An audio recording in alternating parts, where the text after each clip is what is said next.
Fala galera, seja bem-vindo a mais esse vídeo. Eu sou o Rodrigo Queiroz, estamos no Matemática Fácil, então vamos lá, sem enrolar, para o assunto de hoje.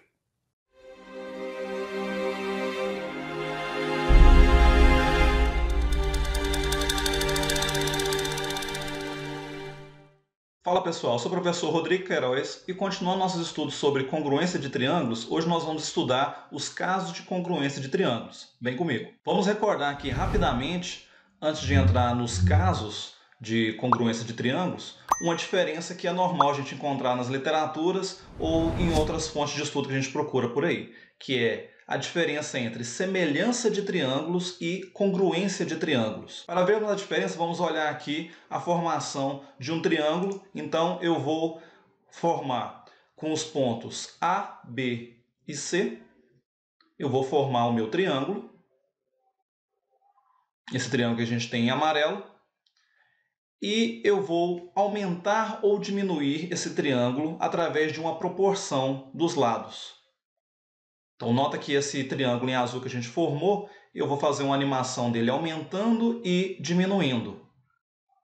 Sendo que os lados continuam proporcionais. Por exemplo, se um lado mede 2 centímetros, se eu aumentar ele para ser o dobro, ele vai ser 4 centímetros e assim por diante. Essa questão de aumentar ou diminuir uma figura chama homotetia. E essa proporção que está aparecendo ali, eu estou fazendo essa animação de aumentar e diminuir a minha figura. Então, a semelhança vai ser isso. Eu tenho figuras de tamanhos distintos, de tamanhos diferentes. A mesma figura, só que uma maior que a outra ou menor que a outra. Como nós já estudamos, antes de chegar na congruência de triângulos, nós estudamos a congruência de uma forma geral. Primeiro a congruência de segmentos de reta, depois a congruência de ângulos, que congruente nada mais é do que serem iguais, possuírem as mesmas medidas. E o triângulo, como ele é uma figura rígida, então nós vamos ter casos de congruência para ele, que é o que nós vamos ver nessa aula. Mas antes vamos recordar a ideia de congruente. Como que eu posso olhar para figuras e ver que elas são iguais? Claro que nós podemos medir, mas a ideia inicial veio intuitivamente da gente poder sobrepor uma figura à outra. Como nesse caso, eu tenho meu triângulo A, B e C, e eu vou fazer um triângulo semelhante embaixo, de vértices A, B e C', A', B', C'. Vou colocar aqui a medida deles, de cada um dos lados, de cada um dos segmentos, para nós vermos que os dois triângulos realmente são idênticos. Agora eu vou pegar o meu triângulo da parte de baixo e vou girar em torno de um dos meus pontos. Por exemplo, em torno do ponto A'. Eu vou fazer a movimentação dele, eu vou girar ele em um sentido qualquer. Note que mesmo se eu giro o meu triângulo em qualquer sentido, o tamanho dele não altera. Então ele possui o mesmo tamanho, ele possui as mesmas medidas, ou seja, eles são iguais, eles são congruentes. Tanto é que eu posso pegar e colocar uma figura sobre a outra, que eles vão ficar sobrepostos, ou seja, eles são iguais. Uma outra forma de a gente formar também triângulos congruentes é, por exemplo, se eu traçar um triângulo ABC e colocar ele em frente a um espelho. Então imagina que essa reta que eu tracei é um espelho, e eu estou olhando a imagem do outro lado, formando esse segundo triângulo A, B e C'. Note que todos eles vão ter exatamente o mesmo tamanho novamente. As medidas dos lados são iguais. Se são iguais, elas são congruentes. Então, meu triângulo é congruente. Então, nota que quando eu aproximo um ponto do meu espelho, eu aproximo a imagem também, assim como quando eu afasto. Se eu pegar o meu ponto, o meu vértice mais alto e aumentar ou diminuir o tamanho dele, a minha imagem no espelho acontece a mesma coisa, e assim como o meu ponto A, que é o que está mais distante. Se eu chegar mais próximo ou mais longe do espelho, eles formam a mesma figura. Então, também é um exemplo de triângulos congruentes. Então, essa foi uma forma de, em uma animação, nós vemos a diferença entre semelhança e congruência de triângulos. Semelhança nós vamos estudar posteriormente, mas a semelhança nós vamos ter figuras de tamanhos diferentes. Então, aqui eu vou ter tamanhos diferentes, quando for um caso de semelhança.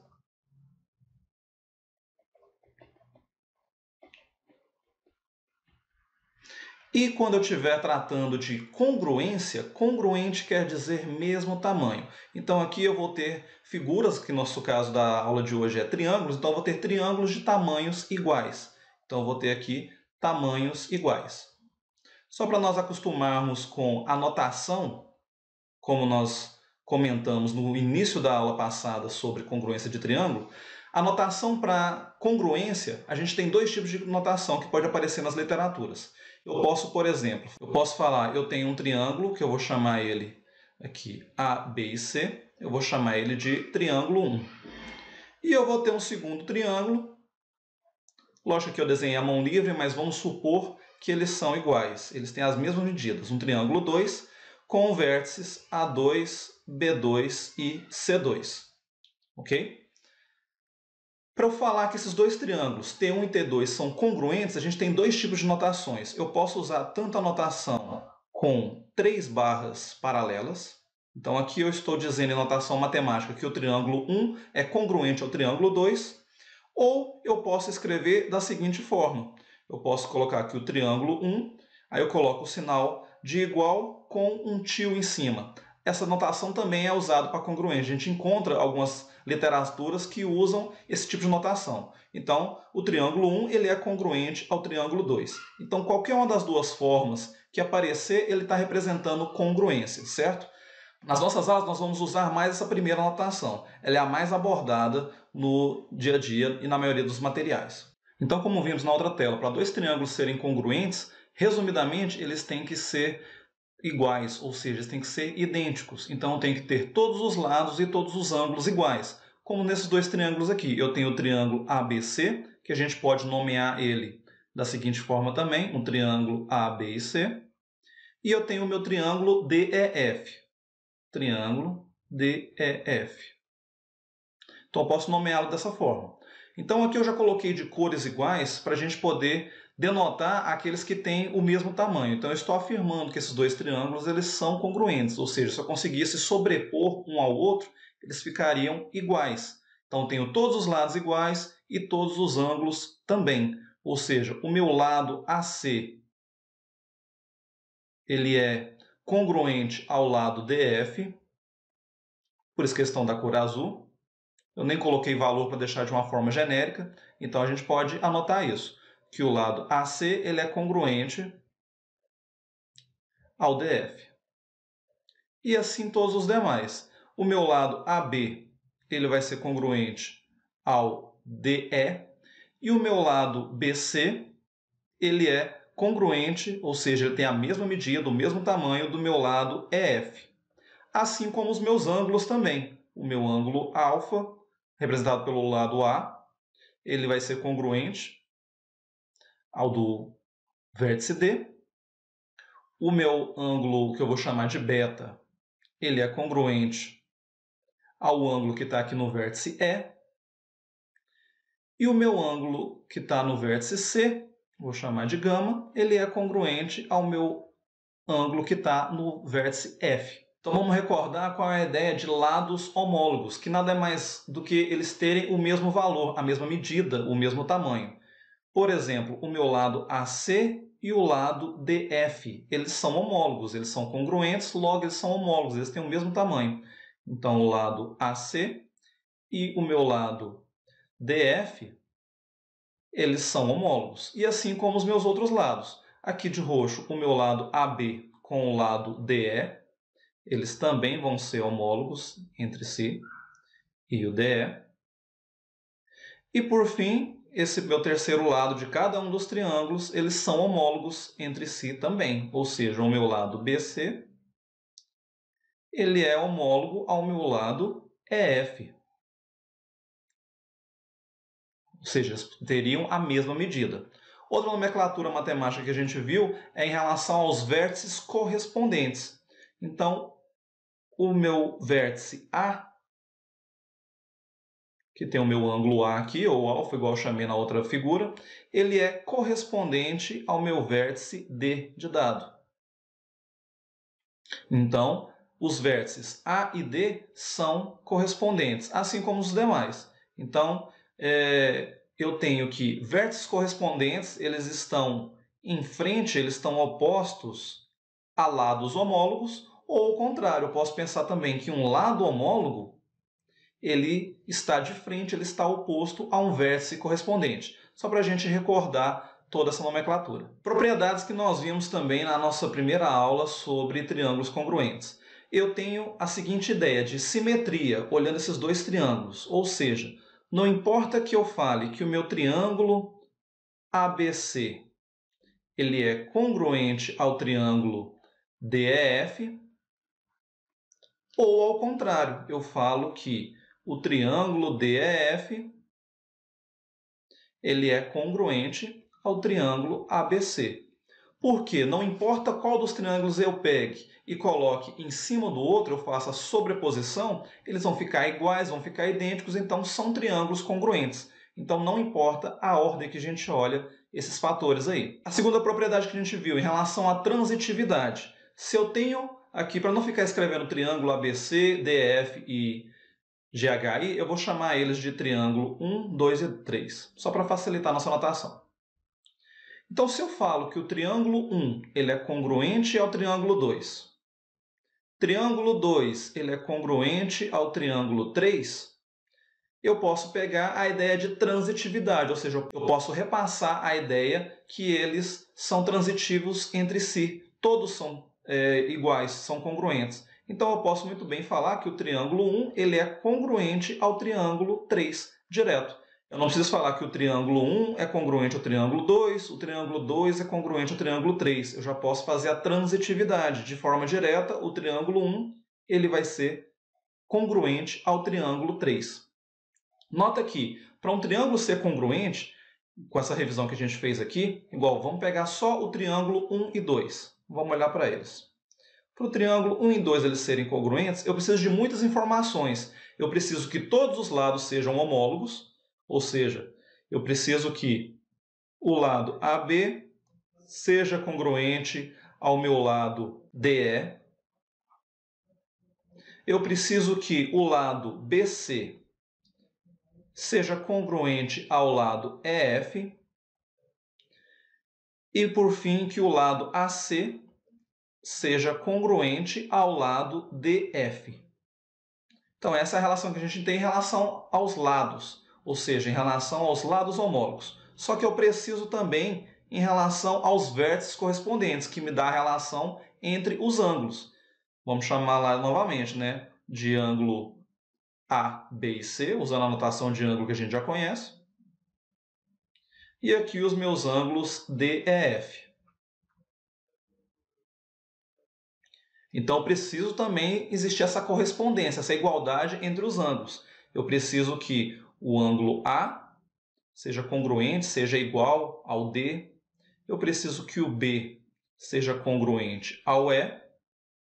E eu preciso que o C seja congruente ao F. Então, note que, para olhar, por enquanto, que dois triângulos são congruentes, eu preciso de 6 informações. Eu preciso das informações em relação aos lados e em relação aos ângulos. Então, eu preciso de muita coisa.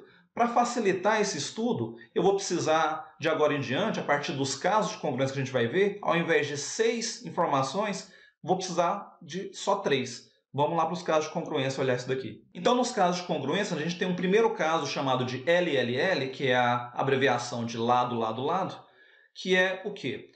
Ele afirma que, como a gente comentou, um triângulo é uma figura rígida. O que quer dizer isso? Se eu te der 3 medidas para a gente fazer uma construção, o triângulo que eu desenhar e vocês desenharem vai ser exatamente o mesmo. Ele não tem como eu gerar triângulos diferentes, eles vão ser iguais. Podem estar em posições diferentes, como a gente viu na outra tela. Eu posso girar ele em qualquer direção, eu posso fazer a reflexão, que é olhar ele através de um espelho, mas os triângulos continuam iguais, idênticos, é o mesmo triângulo. Então, o que esse caso afirma para a gente? Se eu tenho que todos os meus lados são congruentes, ou seja, todos os lados são iguais, por exemplo aqui, o meu lado AC com o DF, o lado BC com o EF e o lado AB com o DE, se todos os três têm a mesma medida, vamos colocar aqui um exemplo numérico, só para a gente não ficar tão teórico assim, 3, 4 e 5 centímetros. Como eu coloquei eles com a mesma coloração, e eu faço um outro triângulo, não importa a posição, aqui eu coloquei na mesma posição para facilitar a nossa visualização se eu pudesse pegar um e sobrepor ao outro. Mas Se eu faço o triângulo e coloco em qualquer posição, mas ele tem os mesmos tamanhos, as mesmas dimensões dos lados, 3, 4 e 5 centímetros também, isso quer dizer que isso me basta para falar que esses dois triângulos são congruentes, ou seja, eles são iguais, eles possuem as mesmas medidas. Segundo caso que a gente tem aqui, agora não só trabalhando com os lados, mas também trabalhando com ângulo, porque às vezes em alguns exercícios a gente já sabe que ele não me informa todos os lados, mas ele vai me informar algum ângulo, ou vai ter como a gente encontrá-lo. Então aqui um exemplo que eu tenho para o segundo caso é LAL, lado, ângulo, lado. Mas não pode ser qualquer ângulo. Eu tenho que ter dois lados, por exemplo, vamos pegar aqui o lado AC de azul com o lado CB ou BC, tanto faz, de vermelho. O ângulo ele tem que ser formado por esses dois lados que eu estou pegando, ou seja, ele tem que estar compreendido entre esses lados. Então, eu tenho que olhar para esse ângulo aqui. Se eu tenho o conhecimento de dois lados e o ângulo que é formado por eles, ou seja, o ângulo que está compreendido entre eles, isso também me afirma que é um caso de congruência, ou seja, eu consigo falar que dois triângulos que acontece isso, eles vão ser congruentes. Ou seja, eu tenho o lado AC, que ele é congruente ao DF. Eu tenho o lado BC, que ele é congruente ao EF. Vamos colocar valores para eles, como a gente colocou nos outros. 3 e 4 centímetros. Vamos trabalhar com o mesmo valor. E eu pego o ângulo entre eles. Por exemplo, vamos falar que esse ângulo aqui é de 45 graus. O ângulo formado entre eles é de 45 graus. Nota que nos dois eu tenho o ângulo que ele é compreendido entre os dois lados dados. Então, isso já me garante que esses dois triângulos vão ser congruentes. Se eu pegar e fazer a montagem deles, com a construção geométrica que a gente já sabe fazer, com régua e compasso, eu consigo montar um triângulo, posso colocar ele em qualquer posição, ele vai ser único. Então, o triângulo que eu conseguir montar vai ser exatamente o mesmo que você vai montar. Se são triângulos iguais, quando eu sobreponho um ao outro, eles vão ficar totalmente encaixados, como a gente viu na animação lá da primeira tela. Então, se eu consigo fazer eles ficarem iguais, isso já fecha para mim que eles vão ser triângulos congruentes. O terceiro caso de congruência que a gente tem agora é em relação a dois ângulos e um lado, ALA. Então, ângulo, lado, ângulo. Mas, de novo, eu tenho que ter cuidado aonde esses ângulos e esse lado vai aparecer. Da seguinte forma. Vamos pegar aqui, por exemplo, que eu dei esse ângulo A e esse ângulo B. Eu não posso pegar qualquer lado. O meu lado ele tem que estar compreendido entre esses dois ângulos. Então, aqui nesse caso, eu só poderia pegar o lado AB. Ou seja, se eu tenho um lado e o ângulo que é formado nas extremidades entre eles, eu também posso garantir que esse triângulo ele é único, o que eu monto é exatamente o que você monta, então se acontece isso num triângulo igual, por exemplo, nesse daqui, D, ângulo E, e o lado DE. Vamos de novo de valores. Eu falo que esse aqui é 5 centímetros, aqui também. Esse ângulo A, por exemplo, é 45 graus, o ângulo B é 60 graus, colocando valores aleatórios. E aqui também, 45 e 60. Se eu tenho o valor de um lado e o ângulo, os dois ângulos nas extremidades, esses dois triângulos, isso já me garante que eles vão ser congruentes, que eles vão ser iguais, que eles possuem todas as mesmas medidas.